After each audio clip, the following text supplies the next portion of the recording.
A historic constitutional crisis is unfolding in Washington. President Donald Trump has just threatened to fire Federal Reserve Chair Jerome Powell if he doesn't step down by May 15th. With Powell refusing to budge and a criminal investigation looming over the Fed, the independence of the U.S. economy is hanging by a thread. Is Trump about to seize total control of your money, or will Powell stand his ground? Stay tuned for the shocking details of this high-stakes power struggle. The war of words between the White House and the Federal Reserve has finally reached a breaking point. In a recent interview with Fox Business, President Donald Trump escalated his campaign against Jerome Powell, stating bluntly, "I'll have to fire him if he's not leaving on time."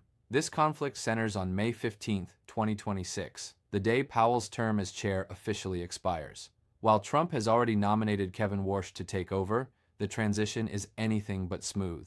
Senator Thom Tillis has vowed to block Warsh's confirmation until a Department of Justice investigation into Powell and the Fed's headquarters renovation is dropped. Trump, however, has signaled he would rather fire Powell than end the probe. But here's the catch. While Powell's term as chair ends in May, his seat on the Fed's Board of Governors lasts until 2028. Powell has made it clear that he has no intention of resigning from the board until the investigation, which he calls a pretext for political intimidation, is over. He argues that the Trump administration is using these criminal threats simply because the Fed refused to cut interest rates as fast as the president demanded. If Trump follows through and fires Powell, it would trigger an unprecedented legal battle. The law generally protects Fed governors from being fired without cause, and disagreement over interest rates is not legally considered a valid reason. Investors are now panicking.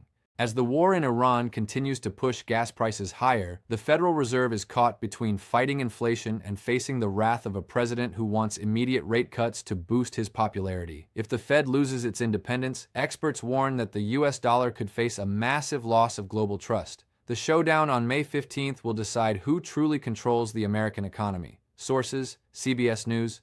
Who will run the Federal Reserve if Warsh isn't confirmed? April 24, 2026. The Japan Times. Trump threatens to fire Powell if he doesn't step down. April 16, 2026. Al Jazeera. Trump escalates threats to fire U.S. Federal Reserve Chair Powell. April 15, 2026.